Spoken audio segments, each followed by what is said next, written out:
Pues llegamos a esta edición de Ponte en Acción, lo estábamos dicho, aquí en el epicentro de lo que es el mundo ahora mismo de la gestión de activos, este evento Mine, que es sin lugar a dudas ese punto de cita ahora mismo de toda la cadena de valor en la gestión de activos. Momento de abrir tertulia aquí en Negocios Televisión, y hoy nos acompañan Luis Merino, responsable de renta fija, mixtos y fondos de Santa Lucía Asset Management. Luis, bienvenido.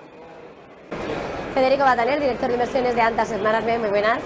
Muy buenos días, encantado de estar con vosotros, Eva, gracias. Lo mismo digo, si os parece, esa situación del momentum, en un momento en el que también, con la mirada puesta, ¿no?, desde Anta, Federico, si te parece, ¿qué significa para vosotros la gestión quality en fondos, principales características y cómo se asegura el mantener esos estándares, ¿verdad? Anta Asset Management es una gestora que relativamente es muy joven, nacida el año pasado, en 2023, y hemos empezado, nuestro comienzo de actividad ha sido en este año, a mediados de este año, a principios de agosto del 2024. En Anta lo que queremos definir o lo que queremos expresar al público y a nuestros suscriptores y a la comunidad un poco inversora es que invertimos en activos de calidad, tanto de renta fija como renta variable. Y aquí lo que buscamos son compañías con negocios muy sólidos, sostenibles, con una gobernanza muy buena, con predicción de flujos de caja cierta y sostenible, y sobre todo pues que estos activos tengan tal calidad que, bueno, pues el objetivo que le ponemos sean muy robustas para que en la gestión se vea un poco la selección que hacemos de los activos, ¿no? Lo aplicamos tanto en los fondos de renta fija como en los de renta variable, y esto es un poco nuestra carta de presentación. Luis, desde Santa Lucía Asset Management, contexto marcado por incertidumbre económica, a punto de estrenar año, no sé, ese momento de partida, ¿cómo se están posicionando en el ámbito de la renta fija? ¿Qué oportunidades se identifican? Sí, hemos vivido un año 2024 con mucha volatilidad de tipos de interés, con mucho cambio de expectativa de tipos, de inflación, un año complicado para gestionar la duración, mucho más estable en el mundo crédito, en el mundo spreads de crédito, mucho más estable. Entonces, desde ese punto de vista hemos aprovechado todas esas oportunidades para ir reposicionando. Hemos tenido recientemente las elecciones de Trump, que también ha marcado una serie de tendencias, ¿no?, que son fortaleza de dólar, ampliación de spreads entre curva americana y curva europea, incremento de expectativas de inflación en Estados Unidos, repricing un poco de las bajadas de tipos de interés por parte de la Fed, enfriando un poquito el calendario de bajadas. El propio Powell el otro día enfriaba la bajada de diciembre, etcétera, ¿no? Entonces, con todo eso, de cara al 2025, ahora mismo estamos sobreponderados en duración, tenemos una concentración mayor en tramos intermedios de las curvas. Queremos estar posicionados para la bajada de ciclo, para el ciclo de bajadas de tipos de interés, que por cierto en la zona euro, bajo nuestro punto de vista, permanecen intactas. La debilidad económica de Alemania y de Francia va a hacer que las inflaciones, que ya están en el 2%, continúen bajo control, y que el Banco Central Europeo pueda tener margen para seguir con un calendario constante de bajadas hasta llegar a un terminal rate del 2.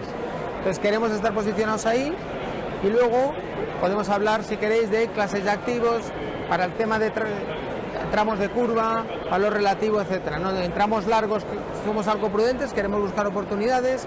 Hemos estado infraponderados en Francia, que es algo que ha ido bien porque han ampliado los spreads de todos los nombres franceses, desde la deuda hasta corporativos.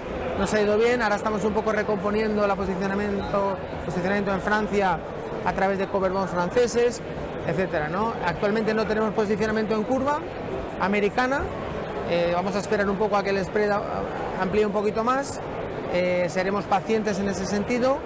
Seguimos en crédito, en high yield, y dentro del crédito más en la parte de financieros, que ha sido algo que aporta bastante valor, bancos españoles con respecto a no financieros. Federico, en un entorno tan competitivo, ¿por qué es esencial que una gestora sea diferencial en estos momentos? ¿Qué estrategias o valores únicos ofrece Anta para destacar frente a otros?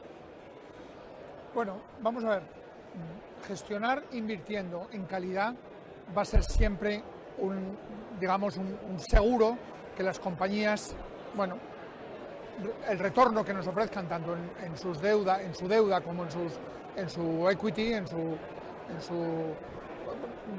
devenir de actividad, sea, cierto, y sea una rentabilidad acorde un poco a las industrias donde ellos están trabajando.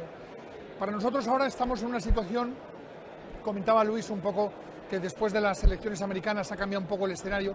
Nosotros seguimos viendo este escenario. La gestora está en un posicionamiento también de, bueno, de ver un poco que el escenario posiblemente de bajada de tipos se ha repetido un poco. Lo ha dicho el propio gobernador de la Fed, ¿no?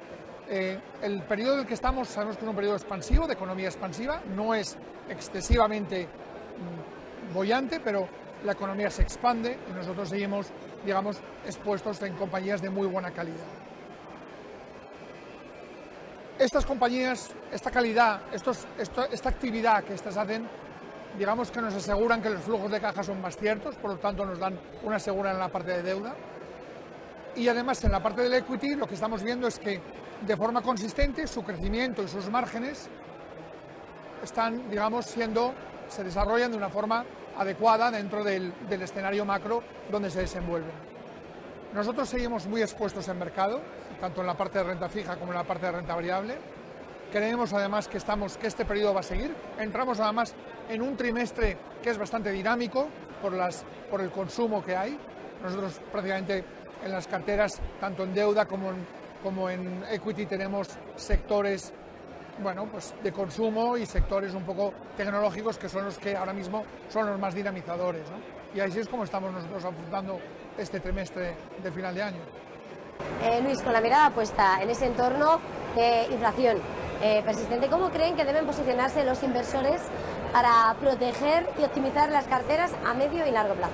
Hombre, la inflación ha sido un tema clave en los últimos años. Es verdad que ha perdido algo de protagonismo, porque es verdad que los bancos centrales han hecho una buena labor en el control de la inflación. Tenemos 2% en la eurozona, en Estados Unidos es verdad que está en 2.6, todavía le queda un pequeño tramo, pero podemos decir que hemos pasado página en el tema de que la inflación sea el principal problema. Ojo, no hay que olvidar que sigue estando ahí la volatilidad de las materias primas con el tema geopolítico y que hay que vigilar. Y sigue también habiendo una inflación de salarios y de servicios todavía algo alta. Pero en principio ha pasado en segundo plano. Es verdad que las políticas fiscales, lo que ha cambiado recientemente es que las políticas fiscales esperadas, tan expansivas por parte de Trump, lo que está empezando a generar es una cierta presión en las expectativas de inflación a largo plazo en Estados Unidos al alza.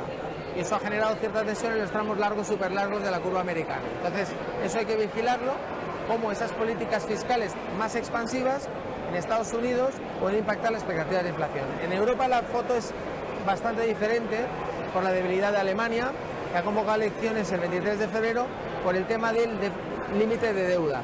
Es decir, eso es clave. Es decir, las políticas fiscales en Alemania tienen margen para expandirse, pero el problema es que constitucionalmente están limitadas, con lo cual ahí de momento está el tema más controlado. Pero nosotros pensamos que los bancos centrales tienen margen para seguir bajando tipos, especialmente en Europa, porque la inflación, digamos, ha dejado de ser un problema estructural. Por mirar hacia lo que está por venir, ¿qué perspectivas, sigo contigo Luis, manejáis para 2025 en los mercados financieros? ¿Cuáles serán, en opinión de Santa Lucía San Manuel, las tendencias clave que los inversores tienen que observar de cara a tomar esas decisiones estratégicas? Hombre, las tendencias son bastante claras, ¿no? Son la desglobalización, es las guerras comerciales que ya han empezado entre China y Europa y ahora van a acrecentarse en Estados Unidos con las políticas de Trump, son el tema de transición energética,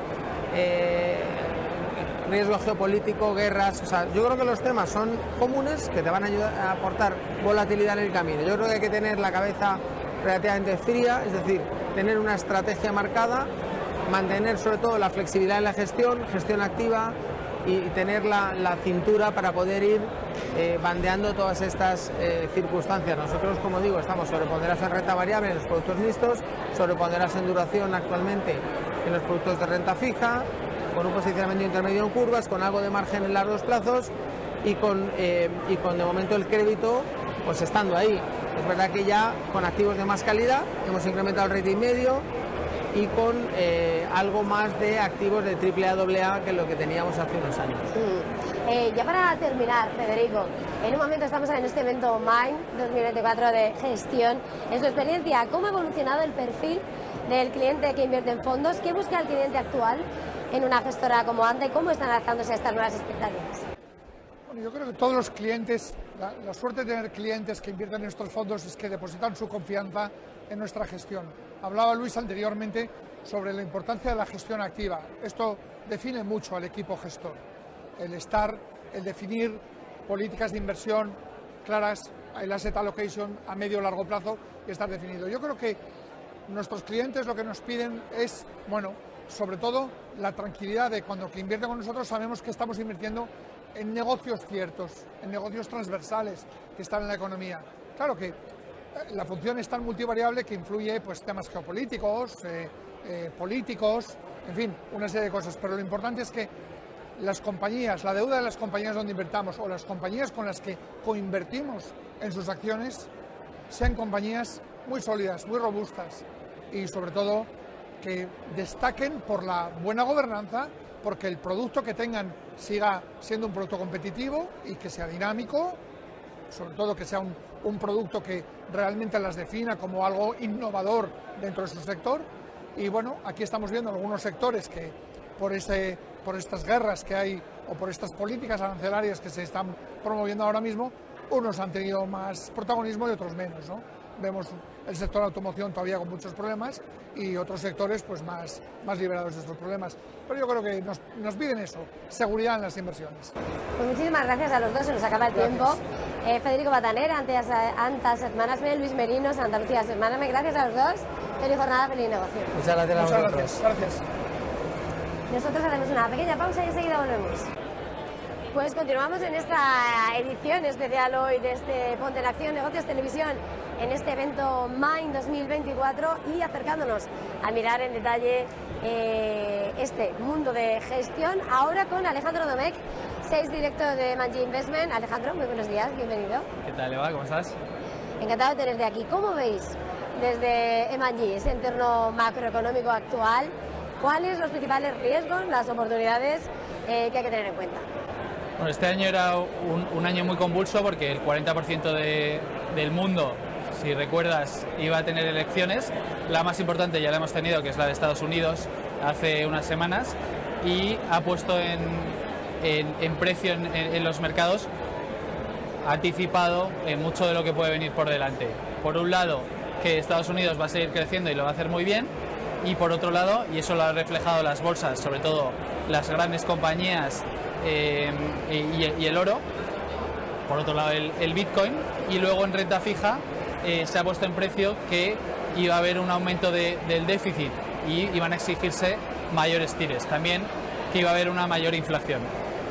Todo esto va a ser muy relevante para el devenir de los distintos activos y de la macroeconomía a nivel general, sobre todo la parte de los aranceles, cómo va a influir sobre China, cómo va a influir sobre Europa, una Europa donde Alemania acaba de sortear la recesión creciendo un 0,2 en el tercer trimestre, pero que sabemos que está muy influenciada por la industria, concretamente por el sector automovilístico, y unos aranceles le puede pesar mucho. Con la inflación, siguiendo teniéndola en el debate económico, ¿cómo afecta su evolución a la hora de diseñar esas estrategias de asignación de activos y a las decisiones de inversión? Por lo que hablamos tanto de inflación es al final porque los tipos de interés o las tires de los bonos van a reflejar el crecimiento económico y la inflación que esperas durante un periodo de 5, 10, 30 años en las economías. La inflación juega un papel muy relevante. Nosotros, a pesar de la retórica del mercado que ha ido en línea con que va a aumentar mucho, tenemos un punto que se contrapone esa teoría. ¿Por qué? Porque pensamos que los aranceles, si bien son inflacionarios, están haciendo que el dólar se aprecie. Eso hace que las importaciones les cuesten menos a los estadounidenses. Por ese lado tienes algo menos de inflación. Y por otro lado, si el mismo consumidor no aumenta la oferta monetaria, tiene el mismo de masa circulante y gasta más en los productos, gastará menos en los servicios porque su ahorro general es el mismo. Entonces, por ese lado, no va a ser tan inflacionario como se cree. Por otro lado, el 40% de la inflación viene explicada por las rentas, por el coste de los alquileres. Y esa parte viene seguida del mercado inmobiliario y viene con un decalaje de 12-18 meses. Esa parte ha ido bajando. con lo que creemos que la inflación va a estar algo más comedida. Por la parte del crecimiento también creemos que el crecimiento va a estar en torno al 2% o algo por debajo. ¿Por qué? Porque hay mucho nivel de deuda, no podemos expandirla mucho más y porque hay mucha más regulación en el mercado, que eso hace que haya menos crecimiento. También si estás deportando mano de obra barata, pues si estás deportando inmigración ilegal, pues al final hay menos trabajadores y hay menos consumo. En este escenario, Alejandro, ¿qué sectores o temáticas de inversión consideran que tienen mayor potencial de crecimiento para 2025? Pues te lo voy a dividir en dos. En renta fija, creemos que en este contexto de menor inflación y menor crecimiento, que se ha puesto en precio en el mercado, que va a ser muy superior al que nosotros esperamos, un bono americano al 4,4% a 10 años nos parece muy atractivo, sobre todo como contraposición a la renta variable, que tiene un earning yield del 4% y donde se han puesto en precio gran parte del crecimiento que se espera en mayor parte, sobre todo, de la implementación de la inteligencia artificial, sobre todo en esas compañías tecnológicas más grandes. Entonces, eso en renta fija, que creemos que la duración es interesante, sobre todo ante tanto evento geopolítico que puede activar el activo refugio del bono de 10 años o el bono americano en sí. Creemos que el 5 o 10 años es el que mayor atractivo por valoración tiene, y en cambio creemos que los spreads de crédito están siendo muy benevolentes con el mercado, que creemos que no va a haber mucho default, pero en high yield te estás poniendo en precio, bueno, para empezar estás cotizando en el decil más caro de la historia, y por otro lado estás poniendo en precio unos niveles de default del 0,1% en Estados Unidos, del 1%, 1 y pico en Europa, que nos parece demasiado exigentes. En renta variable, ¿dónde vemos oportunidades? Seguimos viendo oportunidades en infraestructuras, donde gran parte de los activos que entran dentro de ese abanico de infraestructuras, que son los ligados a la transición energética y a la revolución digital, y que son fundamentales, y que puedo explicarte un ejemplo donde une ambos casos, que es, por ejemplo, los centros de datos, que están muy de moda. Los centros de datos al final tienen que estar conectados a la red eléctrica, y la inteligencia artificial, un chat GPT, consume 10 veces más lo que consume una búsqueda de Google. Entonces necesitas un centro de datos que almacene esa información y que se nutra de electricidad a buenos precios, y entonces va a haber mucha inversión en utilities. Allí es la mitad prácticamente del universo de inversión de la infraestructura, que creemos que va a tener un gran crecimiento. Luego está la revolución de la demografía. Al final hay más jóvenes viniendo a estudiar a la ciudad, necesitas centros de estudiantes, y hay mayor envejecimiento y necesitas mayores y duramos más años, por suerte, y necesitas una residencia que te acoja durante esos últimos años de vida y que también está dentro de lo que es la infraestructura social. Señalabas hace un momento, ¿no?, a la hora de buscar esas estrategias de sectores o temáticos por mercados, ¿qué regiones veis con mayor atractivo para los inversores en ese medio y largo plazo? Pues medio y largo plazo, te voy a incluir el corto plazo. Creemos que China vuelve a estar barata, porque tuvo un gran impulso después de las medidas, los estímulos que estaba implementando, volvió a caer algo y nos vuelve a dar esa oportunidad. Es verdad que tenemos que ver cómo esos impulsos son aplicados sobre el consumo, pero ahí creemos que por valoración existe una oportunidad. Europa creemos que cotizan con un gran descuento sobre Estados Unidos, y sobre todo ahora tiene una prima de riesgo de un 4 o 5% que nos hace ver grandes oportunidades, sobre todo esas compañías que están basadas en Europa pero que tienen negocios globales y que se pueden también beneficiar del mayor consumo que venga de China tras estos estímulos. Y están baratos respecto a Estados Unidos, y luego el value está muy barato dentro de Europa, entonces es mayor oportunidad. Y otra más de largo plazo es Japón. El mercado de Japón está haciendo una gran transformación en los gobiernos corporativos, que están mucho más enfocados a dar una mayor rentabilidad por dividendo y a mejorar sus beneficios. Antes a lo mejor era pues más que el negocio se traspasara de familia en familia, que pudiera prosperar y dar buen empleo a la economía. Ahora se fija más en ser rentable, y creemos que por valoración no está tan atractivo como ha estado en otras etapas, pero ahora sí que va a ser un tema de crecimiento de la línea de beneficios y de la rentabilidad de las compañías. Por terminar, de cara a este año próximo, que decíamos además de corto plazo, ¿no? ¿Qué tendencias claves consideráis esenciales para afrontar desafíos, para aprovechar las oportunidades? Pues ahí las infraestructuras y esa revolución digital y transición energética, y creemos que todo lo que tenga que ver con el ecosistema de sostenibilidad, que ahora a lo mejor no está tan de moda, con posibles bajadas de tipos de interés, lo puede hacer muy bien, por esa parte coyuntural de menores costes de financiación al ser compañías de crecimiento, pero creemos que hay muchas oportunidades para compañías que aporten soluciones a la sostenibilidad, y hemos visto que existe un gap de 3 trillones anual de aquí a 2050 para cumplir esas 0 emisiones netas de las compañías. Eso es algo a la que muchas compañías y muchos países se han comprometido, sigue estando ahí, por mucho que no hablemos, y existe una gran oportunidad para las compañías.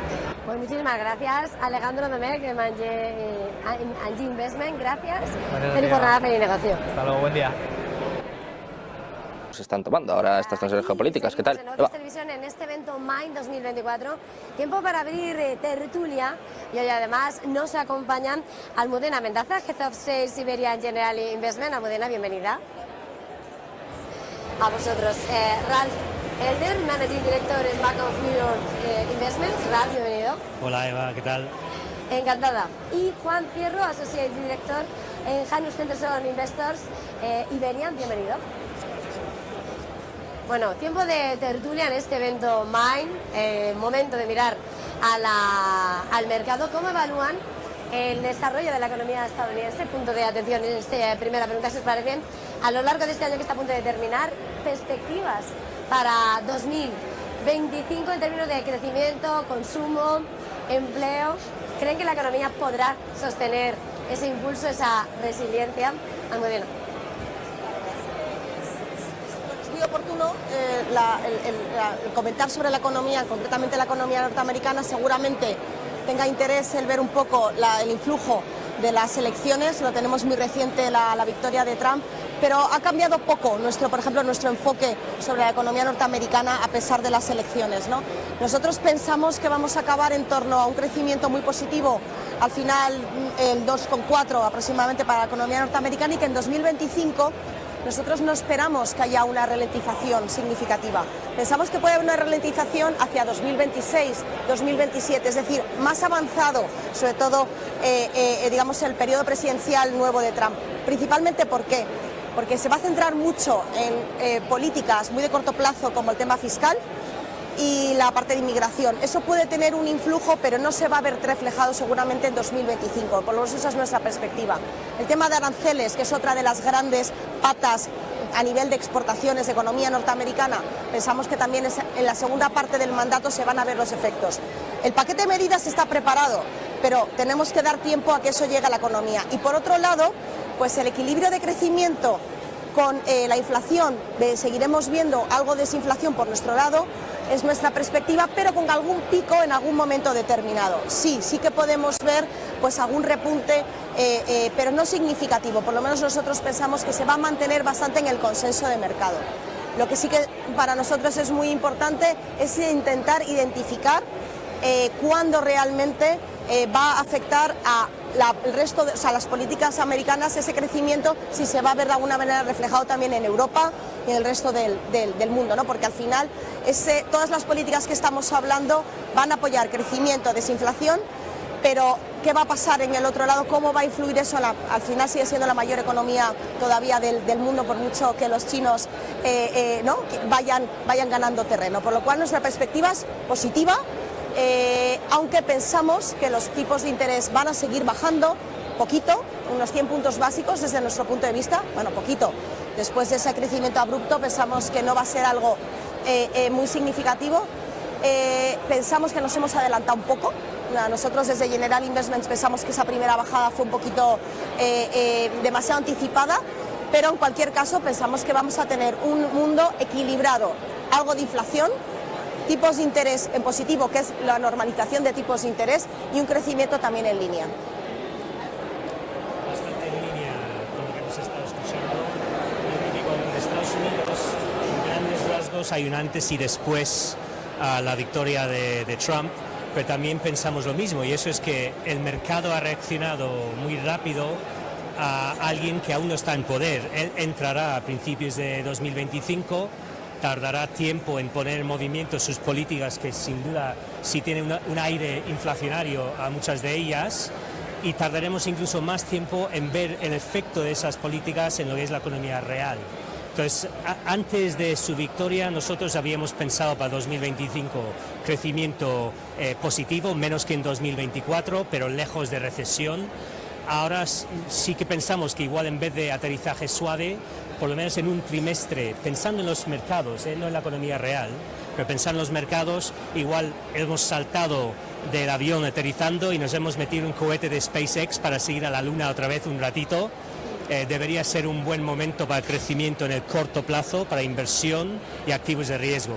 Más allá en 2025, también de acuerdo contigo, Almudena, que tenemos que pensar un poco en si puede pasar esas políticas, vigilar muy de cerca mercado de empleo, esos datos de inflación que pueden empezar a dar la vuelta, porque no nos olvidemos, inflación nominal sí que ha ido muy bien, pero inflación subyacente estaba aún lejos de su objetivo y estaba empezando a dar la vuelta un poco. Por tanto, tenemos que vigilar 2025, principio de 2026, esos datos de inflación. Sin duda, corto plazo, debería ser un buen entorno para activos de riesgo en Estados Unidos.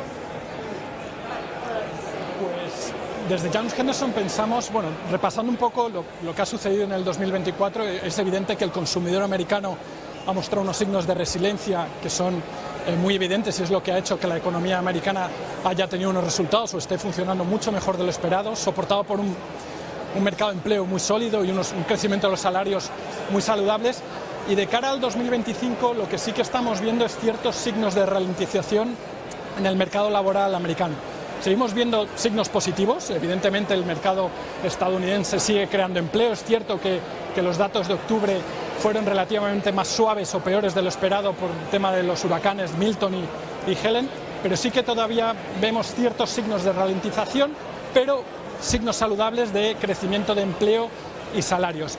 De cara, como digo, a ese de 2025 vemos una ralentización del consumo. Creemos que el consumidor americano, con tipos de interés todavía en niveles restrictivos, pues evidentemente le pasa factura de cara al consumo que hace, y también estamos viendo signos, por ejemplo, que el consumidor americano en concreto, empieza a discernir más entre el consumo de primera necesidad y consumo más discrecional de mayor gasto. También estamos viendo, por ejemplo, que evidentemente las familias con niveles de renta más bajos están sufriendo un poquito más que las familias con rentas más altas. Entonces, volviendo al mensaje, vemos un aterrizaje suave. Creemos que la economía americana de cara al próximo año posiblemente crezca en torno al 1,5% frente al 2,5% que ha crecido este año, y en definitiva una ralentización de la economía por los efectos que tiene consigo la política monetaria. Habrá que ver evidentemente la política fiscal que trae Donald Trump y el control absoluto que tiene en las dos cámaras en el Congreso y esas políticas fiscales para sustentar la economía. Poníamos sobre la mesa esa visión de la economía de Estados Unidos, ya mencionando la política monetaria. Con esa política de tipos de interés por parte de la Reserva Federal, siendo un factor que todavía sigue siendo crucial y en el punto de mira, ¿cómo creen que va a evolucionar su postura de cara al próximo ejercicio? ¿Cómo se va a mantener? ¿Si se va a frenar o no esa flexibilización? ¿Cuál es la lectura? Ralf, ¿quieres empezar? Sí, bueno, el tema es que lo que tenemos que en el mercado americano actualmente es que tienes los datos económicos que tenemos entre manos ahora, y después en 2025 esa incertidumbre a ver lo que hace el nuevo presidente con sus políticas, que en muchos casos pueden ser inflacionarios. Entonces, también de acuerdo contigo, Almudena, en el corto plazo los datos nos dicen que pueden seguir bajando 1 o 2 veces este año, y después seguramente van a frenar a ver por dónde van los tiros. De hecho, había una parte de nuestras gestoras que pensaban que no hacía falta bajar esta última vez. Y también pone en relieve los 50 puntos básicos que hicieron al principio. Entonces, el año que viene la Reserva Federal sigue los datos, está muy enfocado en ver los datos. Es una Reserva Federal que es dovish, que es más propicia a buscar la forma de bajar tipos. Por tanto, si pueden, seguirán bajando, pero claramente el debate es ¿qué es el nuevo suelo de los tipos en 2025? Probablemente será algo más alto de lo que habíamos previsto anteriormente a las elecciones. ¿Dónde es eso? Igual en 4% frenan para echar un vistazo, pero está todo en el aire, a ver lo que hace el señor Trump. Estoy bastante de acuerdo con lo que comenta Ralph. Yo creo que hay dos cuestiones importantes. Una es que la inflación, llegar a ese objetivo del 2%, este último tramo está siendo complicado y a los bancos centrales está costando. Estamos viendo que la inflación en Estados Unidos está en torno al 2,6%, la subyacente está por encima del 3% todavía. Entonces, la Fed va a estar muy pendiente de lo que sucede en el mercado laboral, cómo evoluciona el empleo, cómo evolucionan los salarios, eso por un lado. Luego, evidentemente, el próximo año vamos a tener las políticas fiscales de Donald Trump y cómo va a afectar eso a posibles incrementos o impacto en la inflación en la economía real. En ese sentido, también hemos visto cómo el mercado en diciembre, sobre todo en noviembre, ha reaccionado de alguna manera a las elecciones. Y de tener unas perspectivas de 6-7 bajadas de tipos de interés de cara al próximo año, ahora anticipa 3-4 bajadas y posiblemente otras 2 o 3 bajadas en el 2026. Y efectivamente, yo creo que la gran cuestión es dónde está el suelo, dónde termina el ciclo de bajadas de tipos en este ciclo económico, y de ahí podemos descontar si van a ser 5, 6, 7 bajadas. Pero la cuestión va a ser cómo evoluciona el mercado laboral y cómo va a afectar la política fiscal, el control absoluto por parte de los republicanos en ambas cámaras.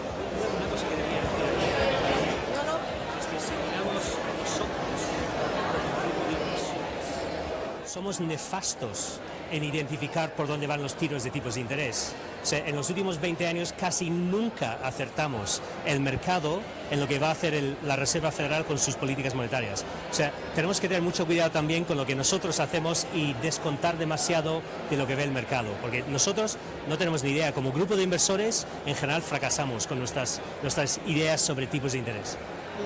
Novena. De las cosas que caracteriza precisamente las perspectivas sobre políticas de tipos de interés en las casas de inversión es el consenso, el amplísimo consenso muchas veces que de alguna manera hace muy difícil el intentar romper una lanza por una política monetaria distinta o pensar que se va a actuar de una manera distinta, ¿no?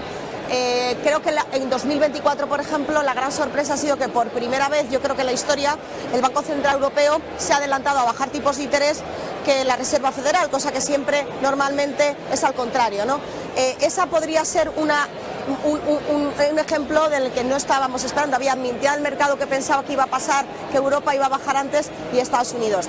En cualquier caso, sí que es cierto que si estamos hablando, y yo creo que los tres hemos comentado que esperamos, en cualquier caso, crecimientos positivos, más exiguos, a lo mejor en la segunda parte del año vamos a ver esas políticas, una cierta desinflación o moderación en la inflación con algunos picos. O sea, viendo un escenario central muy parecido en los tres, lo que está claro es que sí que esperamos bajadas de tipos, podemos a lo mejor fallar en esa perspectiva de si 100, 125, pero la tendencia es una baja de tipos, una normalización de unos tipos de interés que subieron de una manera desmedida, abrupta, y que tampoco estábamos acostumbrados a ver, ¿no? Por lo cual, una normalización de tipos, en cualquier caso, el mensaje es positivo.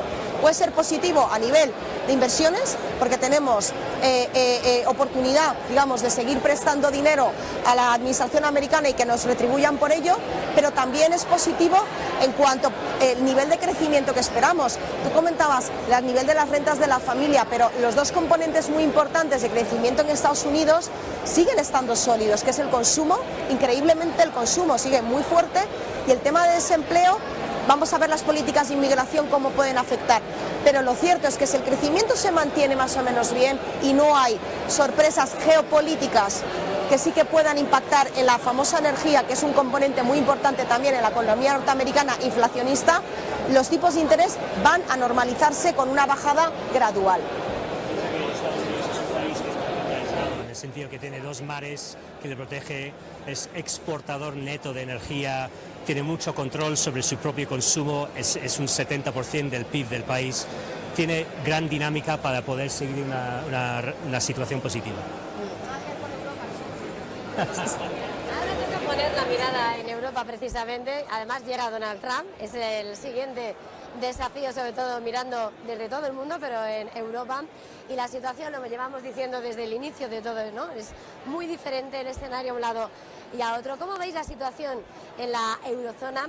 Los desafíos, sobre todo, que enfrenta la región de cara al próximo ejercicio y, sobre todo, ante un posible debilitamiento o de la demanda global, o sea, las presiones internas, como la inflación, que ya empieza a haber inflación a la alta, dependiendo de las presiones, o incluso preocupación a la baja si la demanda se contrae, claro, porque el escenario es anémico. Por terminar, Juan, desde Hannes. Que la economía europea, a pesar de todo lo que está sucediendo a nivel geopolítico y a pesar de posiblemente política proteccionista que va a tener Trump de cara a las importaciones en el caso de Estados Unidos, creemos que la economía europea va a tener un crecimiento aproximadamente del 1,4 o 1,5% al año que viene y va a venir muy impulsada por un cierto grado de recuperación del consumo. El empleo nuevamente en Europa, estamos en tasas de desempleo del 6%, relativo en torno al 6%, que son mínimos históricos. Los salarios están creciendo en torno al 4% y la inflación no es un problema. Por lo tanto, el consumidor está ganando poder adquisitivo y esperamos que nos hace falta un cierto grado de optimismo o de mayor confianza por parte del consumidor para que esa actividad de consumo repunte. Hay que tener en cuenta luego, por supuesto, el lado de las exportaciones. Somos una economía exportadora, Europa. Somos una economía muy manufacturera y si miramos a las exportaciones de Europa a Estados Unidos, el 20% aproximadamente de las exportaciones van a Estados Unidos y son fundamentalmente productos manufacturados, productos que vienen de Alemania. Por lo tanto, esa parte de la demanda internacional, de la exportación, importación, va a ser una dinámica importante a seguir, sobre todo desde el punto de vista de los aranceles, pero también hay que tener el foco en China, ver si la economía china se reactiva, empieza a mejorar y eso puede ayudarnos a compensar. Y ya por terminar, también hay que tener en cuenta que el mercado creo que ha sido bastante pesimista y ya recoge en precio una situación bastante penosa para la economía europea, y solo hay que ver el euro, que se ha depreciado significativamente en las últimas semanas, y eso también nos puede ayudar a hacer la economía europea más competitiva y más exportadora de cara a los próximos trimestres. Para publicidad y enseguida volvemos. Hablemos de ETFs con Xtrackers. El martes 26 de noviembre a las 10 de la mañana descubre en directo las claves para optimizar tus inversiones en ETFs. Con expertos de DWS, Xtrackers y especialistas del sector analizaremos tendencias, estrategias y oportunidades para sacar el máximo partido a tu ahorro. No te lo pierdas en Negocios Televisión.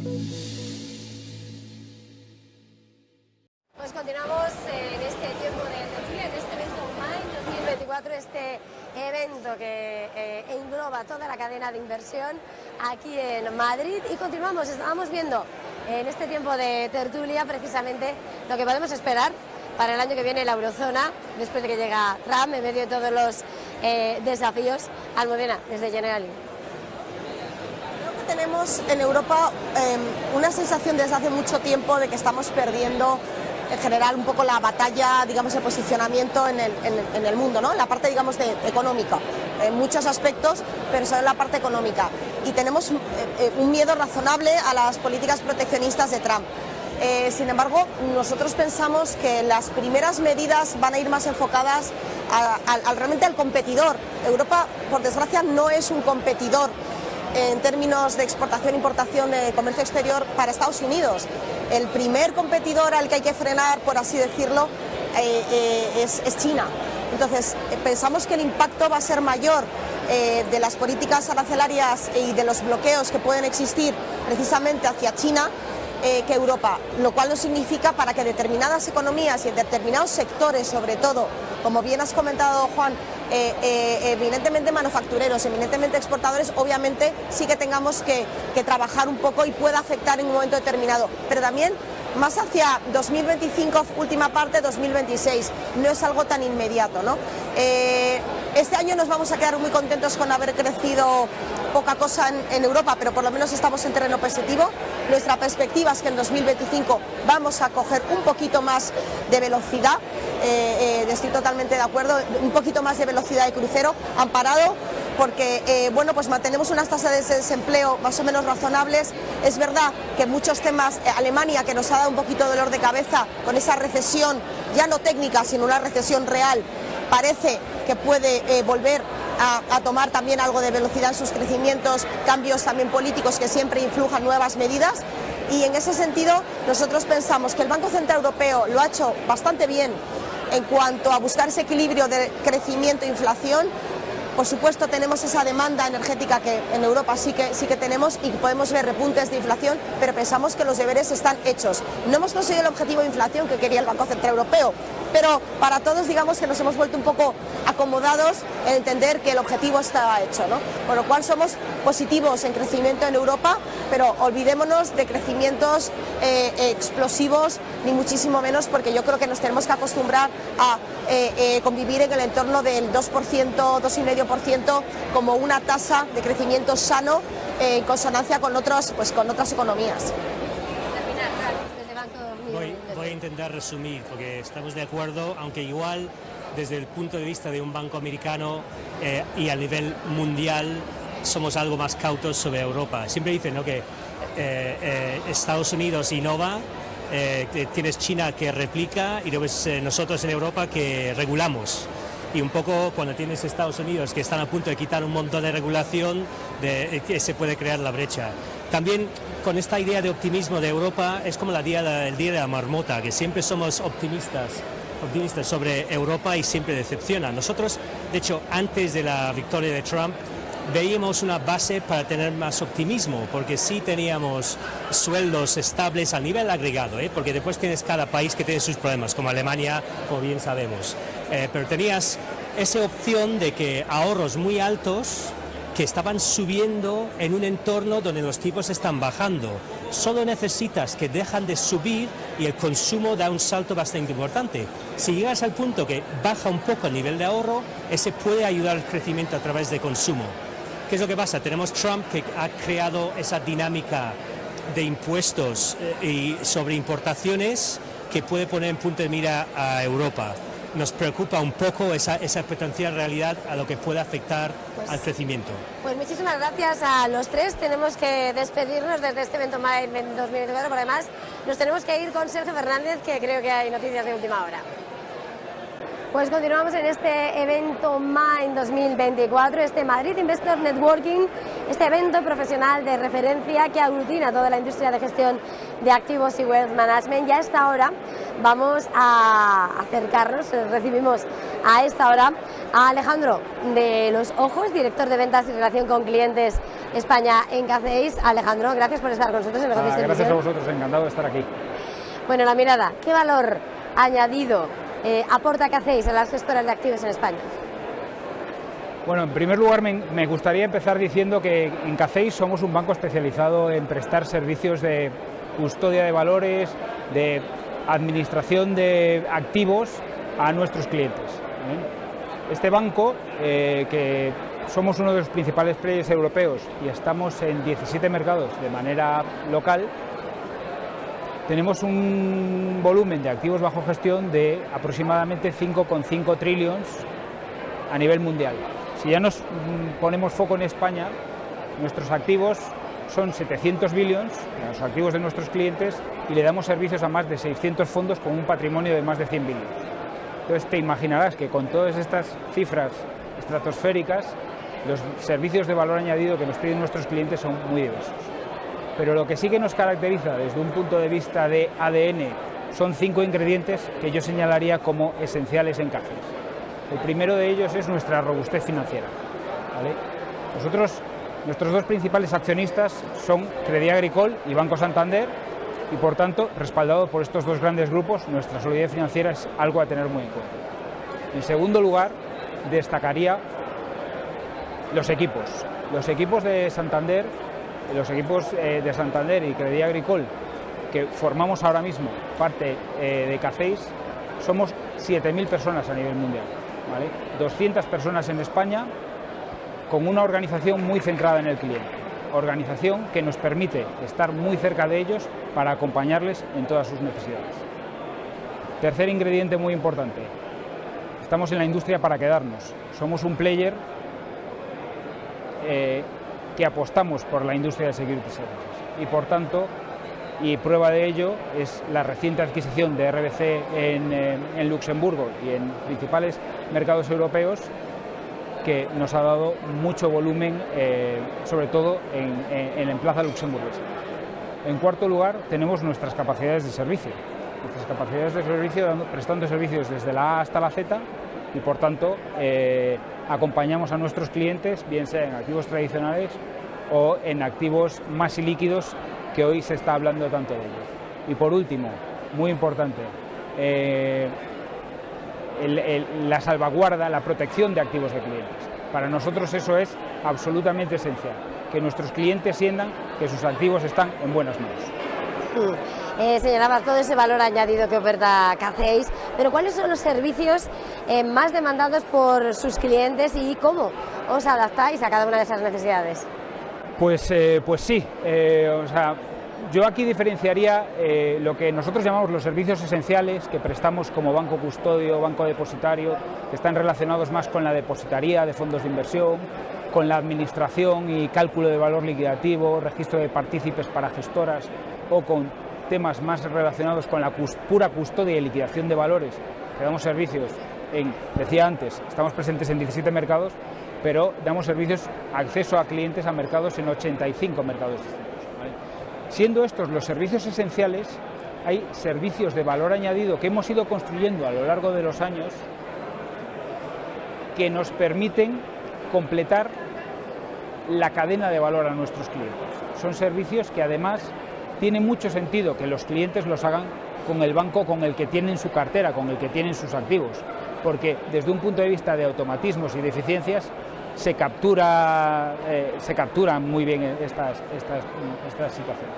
Entonces, te diría, se me vienen a la cabeza servicios de accesos a mercados, todo lo que está relacionado con la ejecución, el clearing de renta variable, de renta fija, derivados, cualquier tipo de operación de compraventa de divisa, forex, spot, forward, servicios más relacionados con gestoras de delegación de middle office, accesos a repo, a securities lending, que hoy también se está hablando mucho de ello por la normativa que está en ciernes de aprobar, y sobre todo también servicios de reporting, no solo desde un punto de vista de a gestores para ayudarles a hacer mejor su trabajo, sino también a inversores finales. Mirando desde la perspectiva, desde el análisis de CACEIS, ¿cuánto de cerca estamos o no de alcanzar ese mercado único de capitales en Europa? ¿Qué impacto tendrá en España? Es una pregunta muy interesante y como gallego que soy, pidiéndome que vaticine algo y estando tradicionalmente tan cercano a la brujería y a las meigas, no sé si atreverme a vaticinar cómo de cerca o de lejos estamos, pero lo que sí que me voy a atrever, a riesgo de equivocarme, es a dar mi opinión sobre cuáles son las ventajas que nos puede traer este mercado único europeo de capitales. Yo creo que lo primero que nos viene a la cabeza a todos es el tema de competitividad y crecimiento de la economía, ¿no? Competitividad, tenemos que ser conscientes, cada vez más yo creo que lo somos todos, de que estamos en un mercado global en el que estamos compitiendo con dos grandes monstruos, potencias mundiales, como son Estados Unidos y China, con un montón de habitantes, cientos de millones de habitantes que tienen estas geografías, y todos con un principal objetivo común que está relacionado con capturar eficiencias de productividad y implementar desarrollos tecnológicos. Entonces, ¿esto a qué nos lleva? Nos lleva a fomentar la libre circulación de capitales en Europa, porque de otra manera nos posicionamos en ese mercado mundial como pequeños países compitiendo contra grandes regiones. Por tanto, creo que lo importante es potenciar la circulación de capitales, potenciar la inversión, mover la inversión y potenciar la inversión minorista, la financiación, de tal manera que así creo que vamos a ser capaces de competir de igual a igual, Europa, Estados Unidos, China, y seguramente capturar crecimiento por ahí. Para terminar, quería preguntarle, Alejandro, desde CACEIS, ¿cuáles son los principales retos del mercado financiero europeo y cómo puede CACEIS ayudar a esa transformación, a transformarlos, a afrontarlos? Pues fenomenal. Yo creo que diferenciaría el origen de los retos en dos principales focos. Un origen más relacionado con la competencia de mercado, y ahí yo creo que el principal reto que tenemos, en mi opinión, es la consolidación de entidades. En España, seguramente veamos en Europa, ¿vale?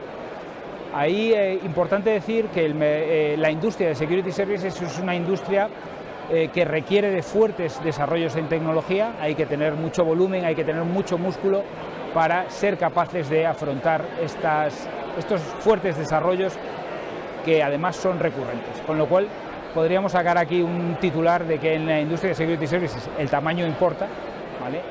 ¿Cómo lo vemos desde CACEIS? Pues lo vemos desde un punto de vista tranquilo, expectante, pero también interesado. Parafraseando a un senior management que el otro día teníamos una reunión, petit comité con él, nos decía que desde CACEIS somos un banco que estamos más en el restaurante viendo el menú que formando parte de los platos del menú, ¿vale? Decíamos retos de mercado, otros retos que nos aparecen, retos regulatorios. Y ahí esta mañana hemos escuchado una ponencia buenísima de Javier Ruiz de CNMV con Elena Mesonero, y ahí nos hablaban de cosas muy interesantes que van a ocurrir en los próximos meses / años, dependiendo de lo rápido que vayan las aprobaciones regulatorias. Una que tenemos a la vuelta de la esquina, que es MiCA, mercado de criptoactivos. Nos habilita a los bancos a empezar a prestar servicios que no veníamos prestando anteriormente. Segundo tema importante que parece que de esta vuelta sí se va a aprobar, que está relacionado con Securities Lending. Y ya termino, la tercera importante, temas relacionados con mercados, como dices tú, como decías antes, mercado único de capitales. ¿Qué es lo que tenemos que hacer? Prepararnos, entrenar, destinar muchos recursos para cuando lleguen estos retos, estar preparados para afrontarlos, darles servicios a nuestros clientes y ayudarles a capturar eficiencias por ahí. Pues Alejandro de los Ojos de CACEIS, ha sido un verdadero placer. Gracias, feliz jornada, feliz negocio, gracias por estar aquí con Negocios en este evento MAI 2024. Encantado de estar por aquí. Gracias.